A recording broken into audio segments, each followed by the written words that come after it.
ओढ़नी कफन लायापन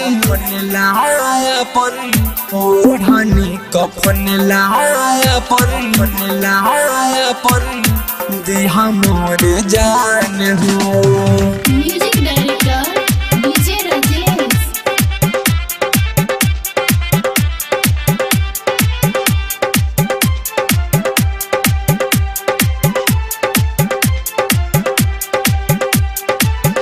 ओढ़नी कफन लायापन दिहा मोर जान हो।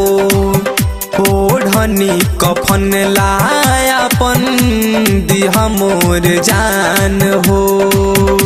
खुनावा के आंसू देलू आँख से निकाल हो। ओढ़नी कफन लायापन दिहा मोर जान हो। ओढ़नी कफन लायापन दिहा मोर जान हो।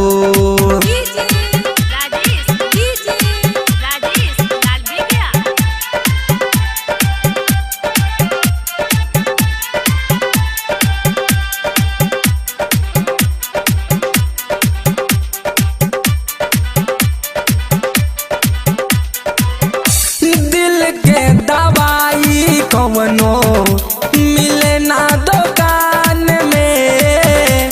अच्छा रही ठाव शमशान में हो। दिल के दवाई कवनो मिले ना दुकान में। अच्छा रही ठाव शमशान में।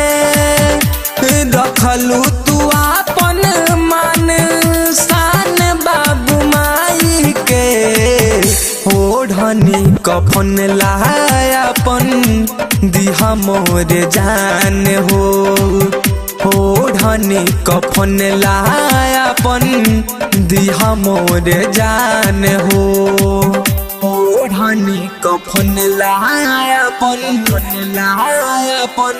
ओढ़नी कफन लायापन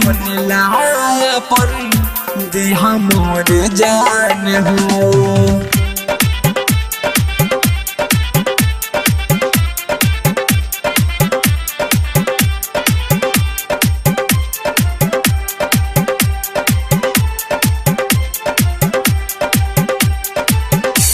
दिलवा में छुरिया चालाई दिहलू जान हो। कहे राइटर साजन राजन हो। छोड़ दिहलू साथ गोरी भइल नाही दुख हो। जिले हबू जिंदगी गुजार के।